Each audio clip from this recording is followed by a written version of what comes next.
Hey, welcome back to RamZland. Today I want to tell you all about color addition, how we see colored light and how we perceive colored objects. Check this out. For this investigation, I'm using stands to adjust 3 flashlights that are blue, green, and red. And for students, I'm using a trifold white display board with a roof on top, and I'm using finger lights. These are the little LED green, blue, and red. And I'm using a robot to cast shadows against the white background. So when you mix the color red with the color blue, you get magenta. But when I mix the color blue with the color green, I get cyan. But now look what happens when I mix the color red with the color green. I get yellow. Colors red, blue, and green. You can see that we get white light.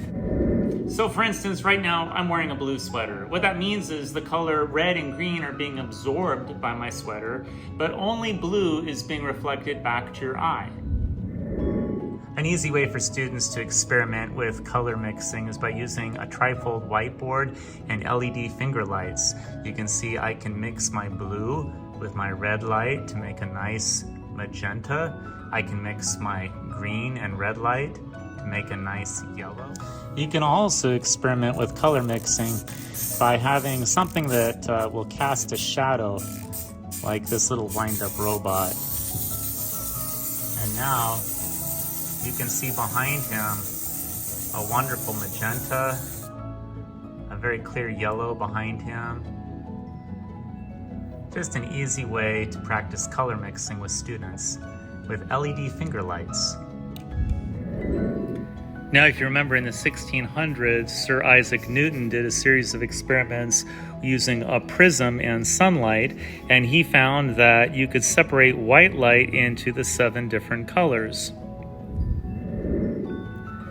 Newton then discovered by using a second prism, those 7 colors could be directed to form white light.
I hope you enjoyed today's edition of RamZland, and I'll see you next time.